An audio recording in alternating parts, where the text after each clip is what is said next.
What is stopping people from getting into VTubers? That is the question we're going to be asking today, okay? We're going to be discussing a bunch of factors and properties that VTubers commonly have that I personally think are the big reasons why people don't want to get into this culture. My brother, it is crazy how like VTubers are hella avoided by like brother, I know a few people, yeah, who are like really into anime, really into Japanese culture, but when they start hearing the word VTuber, they're like, oh hell nah, I'm gonna stay away from that shit. I need that far away from my system. And I'll be completely real with you, I ain't gonna be talking about the community. We all know how bad the community is, okay?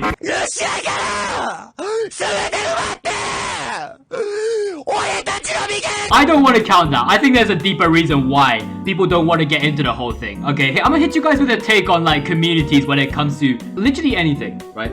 Whether it be VTubers, right, video games, etc, etc. I think that if you completely ignore the existence of a community, I think you'll have a good time enjoying that shit the moment you get into it, you know? Maybe you do want to get in touch with the fan base every now and then to like, just like have a conversation related to the topic, but like, the general rule of thumb when it comes to enjoying something is to not touch the community. But that is just for me. If you guys want to hear more discussions like this, be sure to like, comment, subscribe, share, hit that bell to keep my videos up there. And with that all being said, let us get into the video. They all look the same. When it comes to visual designs, I don't think like the biggest throw off is like the fact that every single VTuber looks like a thirst trap. Okay, I'm gonna be real with you, my brother. I'd say for like 60% of the time, if you think that like every single VTuber is designed based on being a thirst trap, you're just a horny ass motherfucker, dog. I think you need to get that checked, dog. Like in those 60% of the times, the design philosophy or like the main shtick of the design philosophy when it comes to like these VTubers is that they just want to be a cutie wootie anime girl. Like it's nothing too much more complicated than that. So I think that the main problem is when it comes to visual design is, like I said, they just all look the same. And what I mean by this is that like if the untrained eye goes through like the entire list of VTubers, they're gonna be like, oh yeah, that's anime goal number 1, that's anime goal number 2, that's the purple one, or that's the green one, that's the blue one.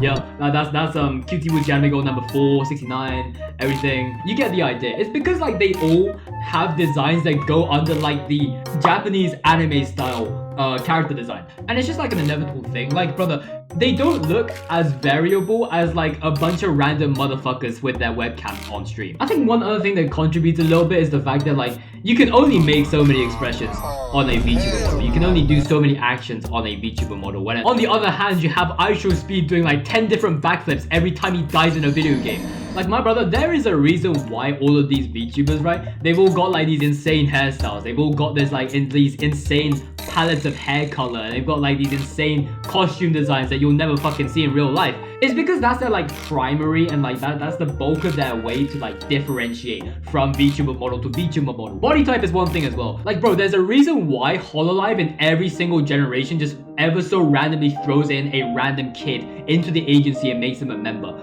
Okay, maybe it is to cater towards a certain demographic of people, but hey, there you go. That's two reasons why there's a random kid in every single generation. And okay, maybe that's another thing as well. Like because all of these VTubers have like a hella epileptic seizure-like design. You know those like birds with like the rainbow ass wings? Yeah, if you see one of them running around on the streets like showing their big ass wings and shit, hey, that would be really cool. I'd go over to look that direction as well. But if I see like a group of 10 of those just at the same time, I think I'll feel it more like a nuisance, I can't lie. Today!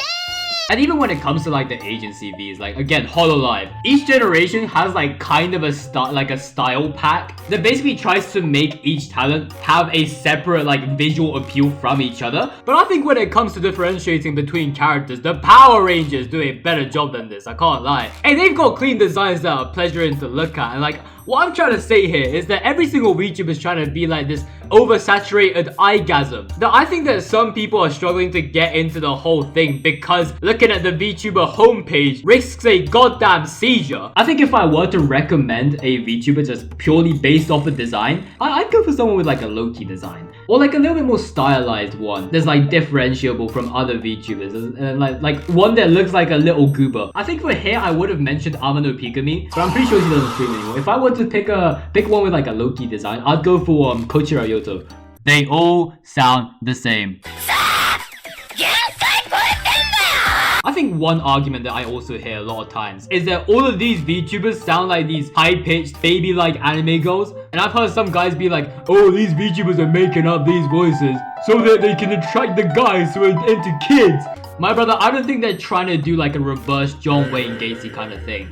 And when I say that like the majority of VTubers try to do this specific kind of voice, I think it's a 40%. I think it's like a 40-60 kind of ratio of like people who do this high-pitched voice and people who don't. And within that 40%, I'd say about half of them were just born with a high-pitched voice. I can't lie. And if you think that's a thirst trap, then you're a horny-ass motherfucker. I gotta call you out for that one still. But anyways, I think a lot of VTubers try to adjust their speaking voice to match like the model they're using. Or in the case of agencies like Hololive that I see a lot of times, is that the talents themselves are already kind of like similar in personality to the designs they were given. And I think if you're that one guy who didn't want to get into VTubers because of their voices, I think that you guys should be able to tank it after hearing that explanation. I think, like, again, they're pretty much just trying to do this so that they can accessorize and delve a little bit deeper into becoming a cutie wootie anime girl, at least online, you know? Hey, brother, I can't lie. If I had the innate ability to turn into an anime girl right this second, I would do it without hesitation. Oh, and here's another thing about sound, yeah. I think people get thrown off because of like their names.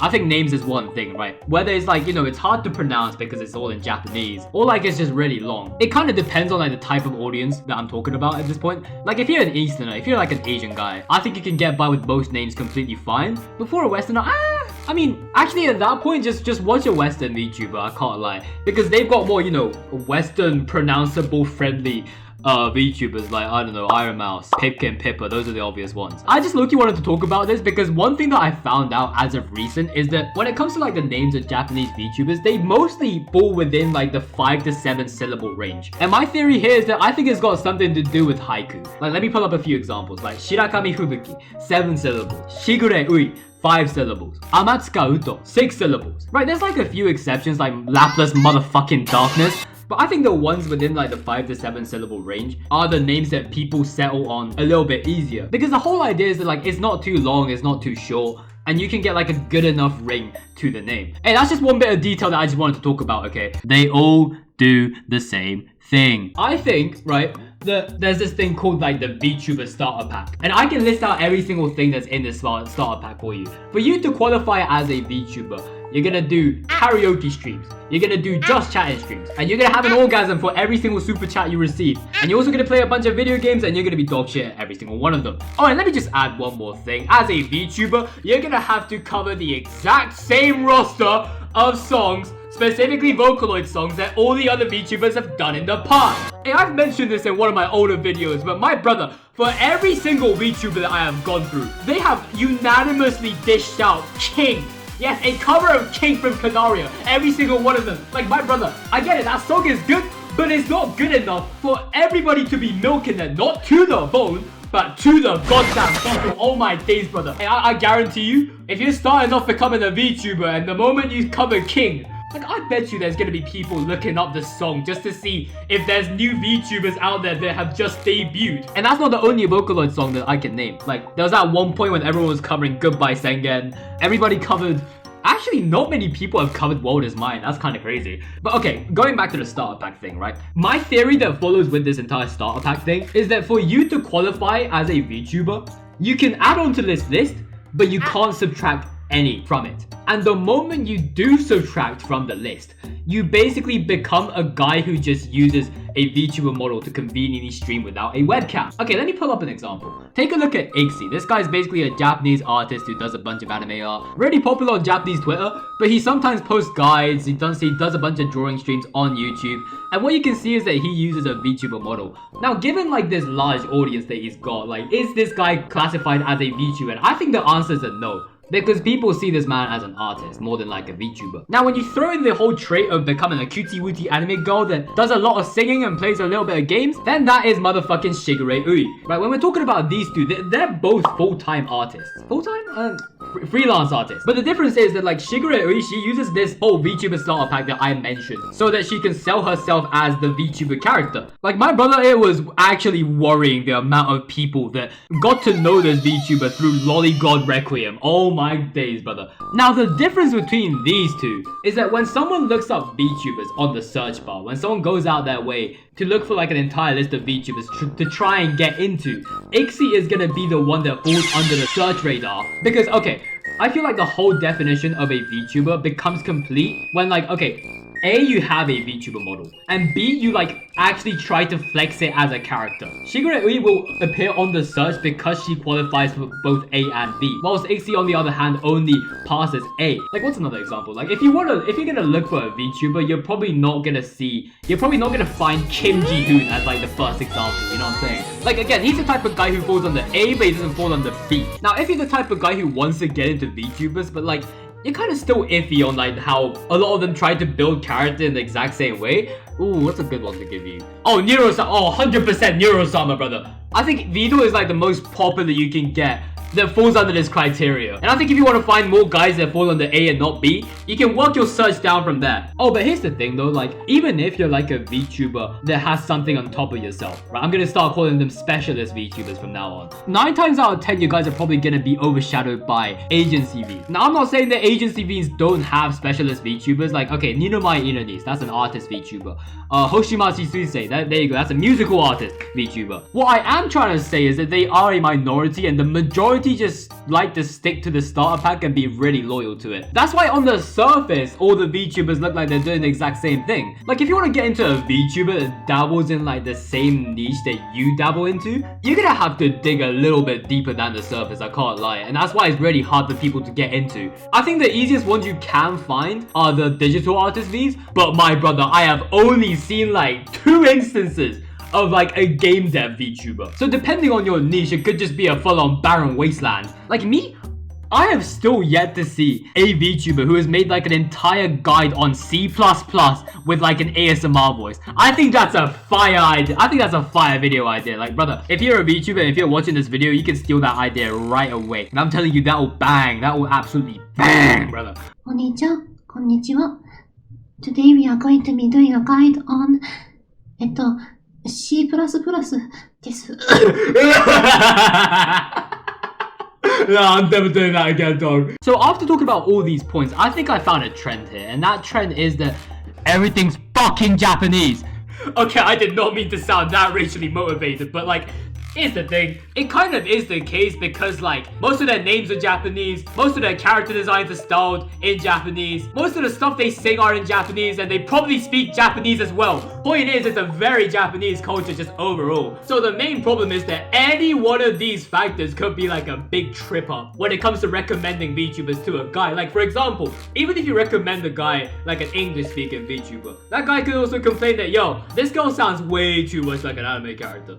Or like another example could be like, this guy can be like the lover of anything Japan, like anything related to the Japanese culture, but he's not particularly good at speaking Japanese or understanding Japanese. So you can't recommend them Japanese VTubers. And I mean, at least not fully, because I am aware that there's a bunch of clippers out there, but finding those clippers for like the smaller VTubers, holy moly, brother. Okay, you know what? Let's make those two the cases we're going to be using for answering the final question, which is, how can you get a normie into VTubers? Let's start off with case number 1. Now, these are probably going to be the more common types of people out of the two, and they've most likely got absolutely nothing to do with Japanese culture, let alone whatever the fuck a VTuber is, okay? Like, I won't even get to the point of saying that these guys have probably never watched a single anime before, or even if they have, it's probably within the range of JJK, Blue Lock, Dragon Ball, all of those shows about guys beating the shit out of each other. I think the main things you need to take care are like the voices of each VTuber, maybe their visual designs. It doesn't really matter because again, all they're gonna see them as is Cutie Wootie Anime Girl number 1, 2, 3 and all of that shit. And the other big criteria I'd say is like, if the VTuber has a personality that spans wider than like Japanese culture, like anime and all that. If I were to name examples, I'd say Mori Calliope. Hey, I know that ain't like the most niche pick, but like, I think that's a good starter, you know? My other option is Pipkin motherfucking Pipper. Holy shit, brother. Like, I'm telling you, yeah, if there was a third nuke being planned to drop on Japan, but was instead condensed into a human form and personality, it would be that rabbit-eared woman right there. I think a lot of people will benefit having like a smidgen of how much of a lunatic that motherfucker is. Case number 2 is way easier for me to talk about because these are the types of people who have ticked every single box about learning about Japanese culture except for learning the language and becoming a filthy ass weeaboo. These guys will be like, oh, I love this about Japan. Oh yeah, this part of Japan is really cool. But I just like Japan as an entire thing. Like those kinds of people. But these people, dog, just pull up the bilinguals. They would absolutely love the bilinguals, bro. Anybody that can bridge the gap between talking about Japan and sounding out of place as a person. Most of the VTubers in Hololive EN actually fall within this category. I'd recommend Fuomoko first and foremost because they're my undisputed top 2s if you're talking about specifically EN. I think one other recommendation would be, yo, brother, go watch Yoto. She may not be my #1 Oshi, but she is an amazing lad. That's all I can say. Hey, hear me out though. The day that I learn 2D rigging and I'll be able to rig my own model, you can happily put my name on the list, I'm telling you, brother. But that is going to be it for my little analysis. If you guys enjoyed, be sure to like, comment, subscribe, share, and hit that bell to keep my videos up there. And I thought of this video idea because of this one guy who came up to me, yeah, that I'm pretty sure, yeah, this guy, yeah, had absolutely nothing to do with the culture. But then one day he was like, my brother, I just got into VTubers and they're kind of cool. And I still think that for a lot of the talents out there, their personality should appeal to more people than they're currently appealing to. You know, just in theory, yeah? So my message here is to just spread the word about them. Even if you think that the guy that you're talking to right now is the type of guy who would make fun of you for the entire thing. Hey, there's no harm in trying. There's no harm in trying, I'm just saying, bro. At least that's my way of showing love to the things that I do. If you guys want to check out my Twitch channel, there's going to be a link down below. You can follow for some coding streams because that's what I dabble with once a couple of evenings or so. But that's going to be it for this video. Thank you guys for watching and I shall see you guys in the next video.